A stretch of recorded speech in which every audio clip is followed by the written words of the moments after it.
GST platform के YouTube channel में आप सभी का स्वागत है। जी हाँ फ्रेंड्स, आप अगर 1 अप्रैल 2026 से कैश विड्रॉ करते हैं और इस लिमिट जो 1 अप्रैल 2026 से नया इनकम टैक्स आया है उसमें कैश विड्रॉल के ऊपर जो टीडीएस की लिमिट्स है वो क्या है, आज के इस सेशन में हम लोग डिस्कस करेंगे। मैं सीए मनीष अग्रवाल आपके साथ पूरी इंफॉर्मेशन जो है सेक्शन 393 के अंदर कि कौन सी कैटेगरी में कितने लिमिट तक का कैश जो है आप विड्रॉ कर सकते हैं और आपका कोई भी टैक्स जो है वो नहीं कटेगा, ये सारी इंफॉर्मेशन आपको समझ में आएगी।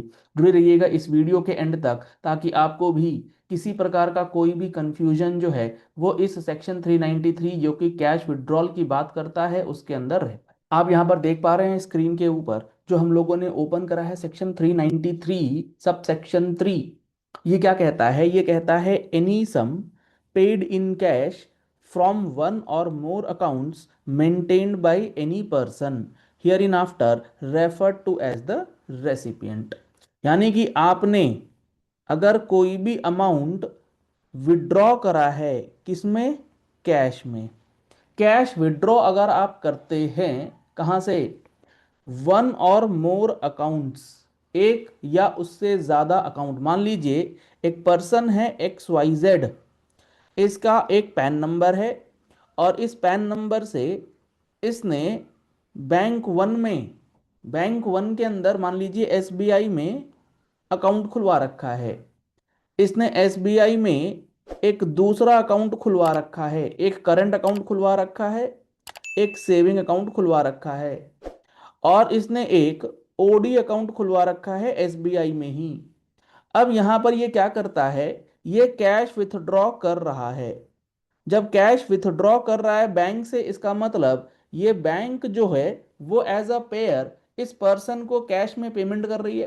तो ये जो कॉलम है ये पेयर का कॉलम है कि आपको अगर किसी ने पे किया है, यानी कि any sum paid in cash from one or more accounts. तो अगर बैंक आपको कैश में पे कर रही है तो आप कैश विड्रॉ कर रहे होंगे तभी तो पे कर रही है। तो आपने अगर कैश विड्रॉ करा है एसबीआई के करंट अकाउंट से, सेविंग अकाउंट से, ओडी अकाउंट से, और इसका जो टोटल है वो एक पर्टिकुलर थ्रेशहोल्ड को पार कर जाता है, तो आपका टैक्स यानी कि टीडीएस जो है वो कैश विड्रॉल पे काट लिया जाएगा। अब यहां पर कौन से पर्सन, यानी कि आप कहां कहां से विथड्रॉल करेंगे कैश, तो आपको टीडीएस जो है वो देना पड़ेगा। तो इसके लिए बताया गया है एनी पर्सन। कौन कौन से पर्सन हैं जो आपको कैश में पेमेंट करेंगे तो वो टीडीएस आपका काट लेंगे? Any person being a banking company, अगर आपने किसी अपने बैंक अकाउंट से, जो मैंने एग्जांपल में आपको बताया। दूसरा है any person being a cooperative society engaged in the carrying of business of banking. Cooperative banks, जो ऊपर बैंकिंग कंपनी है वो नेशनलाइज्ड बैंक्स हो गए। दूसरा जो क्लॉज बी है वो कोऑपरेटिव बैंक्स की बात कर रहा है। अगर आपका अकाउंट कोऑपरेटिव बैंक में है, वहां से आप कैश विड्रॉ कर रहे हैं तो वो अमाउंट भी ऐड कर दिया जाएगा। तीसरा है अ पोस्ट ऑफिस। अगर आपके पास पोस्ट ऑफिस में अकाउंट है, वहां से आप कैश विड्रॉ कर रहे हैं तो पोस्ट ऑफिस का कैश विड्रॉल भी ऐड किया जाएगा for the purpose of determining कि कैश विड्रॉल के ऊपर आपको टैक्स देना है या नहीं देना है। तो ये तीन कैटेगरी के पर्संस, इन तीन कैटेगरी के लोग से आपने कैश निकाला, कैश विड्रॉ किया, कैश में पेमेंट रिसीव कर लिया, तो आपका टीडीएस कटेगा किस रेट से? रेट रहेगा 2%। कितना अमाउंट तक आप कैश विड्रॉ कर सकते हैं, इसके लिए इन्होंने थ्रेशहोल्ड भी बता रखा है। थ्रेशहोल्ड लिमिट क्या है? अगर मैं बात करूं, आप एक इंडिविजुअल हैं, एक प्रोप्राइटरशिप फर्म है, एक पार्टनरशिप फर्म है, तो उसके लिए क्लॉज बी में लिखा गया है 1 crore rupees in case of the recipient being a person other than a cooperative society. यानी कि आप एक ऐसे पर्सन हैं जो कोऑपरेटिव सोसाइटी नहीं है। अगर आप कोऑपरेटिव सोसाइटी नहीं है तो आप क्या हो सकते हैं? आप हो सकते हैं इंडिविजुअल, सोल प्रोपराइटर या सोल प्रोपराइटरशिप फर्म। आपका स्टेटस हो सकता है पार्टनरशिप फर्म का, एलएलपी का। आपका स्टेटस हो सकता है प्राइवेट कंपनी का। आपका कोई भी स्टेटस हो सकता है। अगर आप इनमें से कोई भी हैं तो आपकी जो लिमिट है वो है 1 crore rupees in a year. यानी कि 1 करोड़ रुपए से ऊपर का आप कैश विथड्रॉ करेंगे तो इसके ऊपर आपका टैक्स जो है वो 2% के रेट से डिडक्ट कर लिया जाएगा और बैंक आपका जो ये टीडीएस है आपके पैन पे डिपॉजिट कर देगा।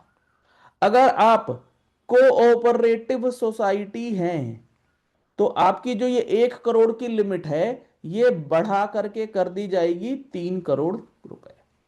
3 crore rupees in case of the recipient being a cooperative society. तो सोसाइटीज कोऑपरेटिव के केस में 3 करोड़ से ऊपर का कैश विड्रॉल पर टीडीएस कटता है और अदर देन कोऑपरेटिव सोसाइटीज के कैश विड्रॉल 1 करोड़ से ऊपर कैश विड्रॉल के ऊपर टीडीएस जो है at the rate of 2% deduct करने का प्रोविजन जो है सेक्शन 393 सब सेक्शन 3 के अंदर गवर्नमेंट ने बता रखा है। तो यहां पर आपको अपना जब फाइनेंशियल ईयर 26-27 का बैंक अकाउंट देखना है समझना है तो आपको ये इंश्योर कर लेना है कि आप इस within limits cash withdraw कर रहे हैं या नहीं। Similar provisions section 194 capital N of old income tax act 1961 में है कि अगर आप कैश विड्रॉ करेंगे तो आपका टीडीएस कटेगा। अब इस बात को आप समझिएगा, टीडीएस कट जाएगा सेक्शन 194 एन के अंदर और वो आपके फॉर्म 26 एएस में तो आ जाएगा, वहां से आप उसका क्रेडिट भी क्लेम कर लेंगे। लेकिन आप इस बात को समझिए कि अगर आप कैश विथड्रॉ दिखा रहे हैं 1 करोड़ से ऊपर तो आपके बैंक में डिपॉजिट भी तो आया होगा 1 करोड़ से ऊपर, तभी तो आप निकाल रहे हैं। चाहे वो डिपॉजिट कैश में आया हो, चाहे वो डिपॉजिट बैंक से आया हो, चाहे वो डिपॉजिट एनईएफटी आरटीजीएस किसी भी मोड से आया है, आया तो है, बैंक में क्रेडिट तो हुआ। अब ये जो आपके अकाउंट में क्रेडिट हुआ है इन सारे क्रेडिट्स का जो आइडेंटिफिकेशन है, क्या ये मेरा सेल्स का पैसा है या हमने आपको लोन दिया था वो रीपे हुआ है या किसी प्रॉपर्टी की सेल का डेटा है या किसी म्यूचुअल फंड ऑफ शेयर्स या कोई भी ऐसी सिक्योरिटीज आपने बेची है, तो उसका पूरा बाइफर्केशन आपको करना पड़ेगा। अगर आपका पूरा का पूरा जीएसटी का ही वो टर्नओवर से रिलेटेड है तो आपको अपनी GSTR 3B का रिकंसिलिएशन, GSTR 1 का रिकंसिलिएशन और जीएसटी के टर्नओवर का रिकंसिलिएशन साथ के साथ करना है कि आपका जो विड्रॉल है वो आपके डिपॉजिट से मैच हो रहा होना चाहिए और आपका डिपॉजिट आपके जीएसटी के टर्नओवर से जीएसटी के अंदर रिकॉर्ड से कैरी कर रहा है या नहीं, टैली कर रहा है या। अगर ऐसा नहीं हो रहा है तो आपके लिए एक रिस्क ये हो सकता है कि डिपॉजिट्स आपने कर दिए हैं 5 करोड़ रुपए और टर्नओवर आपने दिखाया है मान लीजिए जीएसटी में 2.5 करोड़, तो बैलेंस का जो 2.5 करोड़ का डिपॉजिट्स है उसका एक्सप्लेनेशन आपको रेडी रखना पड़ेगा कि वो सेल्स अगर नहीं है तो वो पैसा किस चीज का है, क्या वो लोन का है या किसी से रिलेटिव से लोन लिया हुआ है, सेल करी है आपने कोई प्रॉपर्टी वगैरह हो सकता है। तो ये सारी वर्किंग्स जो है आपको देखते हुए इस कैश विड्रॉल के टैक्स डिडक्शन वाले प्रोविजन को बहुत इंपॉर्टेंट तरीके से समझना जरूरी है। ये सिर्फ कैश विड्रॉल नहीं है, इसके साथ साथ डिपॉजिट्स और अदर चीजें भी जुड़ी हुई हैं। तो आशा करते हैं आपको ये कैश विड्रॉल के ऊपर जो टैक्स 2% की रेट से कटना है उसका क्या लिमिट है, क्या प्रोविजन है, वो सारी बातें समझ में आ गई होंगी। और सबसे इंपॉर्टेंट है कि ये वन और मोर अकाउंट्स को क्लब करके आपको टोटल टोटल एक बैंक के अकाउंट में 1 करोड़ से ऊपर का withdrawal in case of person other than cooperative पे टीडीएस कटेगा। एक बैंक में मल्टीपल अकाउंट है तो उस पूरे बैंक के ऊपर 1 करोड़ की लिमिट है, पर बैंक 1-1 करोड़ की लिमिट जो है वो आपको देखनी होगी। चलिए इस वीडियो को यही एंड करते हैं, आशा करते हैं आपको चीजें समझ में आ गई हैं। अगर आप पहली बार आए हमारे यूट्यूब चैनल पर तो आप हमारे चैनल को फॉलो कर लीजिए, सब्सक्राइब कर लीजिए नोटिफिकेशन बेल के साथ ऐसे ही इंपॉर्टेंट एंड प्रैक्टिकल वीडियोस के लिए। अगर आप जीएसटी के अंदर एक एक सेक्शन, एक एक रूल को डिटेल में समझना चाहते हैं तो इसके लिए आप हमारा जीएसटी का महारथी बैच 2026 एनरोल करा सकते हैं। इसके लिए आप हमारा मोबाइल एप्लीकेशन जीएसटी प्लेटफॉर्म जो है उसे डाउनलोड कर सकते हैं, लिंक आपको वीडियो के डिस्क्रिप्शन बॉक्स में दिया गया है। मंथली टैक्स मैगजीन जिसके अंदर हर महीने जीएसटी और इनकम टैक्स से रिलेटेड अपडेट्स आपको प्रोवाइड किए जाते हैं, उसकी इन्फॉर्मेशन आपको लेनी है, वो सब्सक्रिप्शन लेना है, तो उसके लिए आप हमारी टीम से कॉन्टैक्ट कर सकते हैं 9693 601 2228 पर कॉल या व्हाट्सएप करके। Thank you and have a nice day.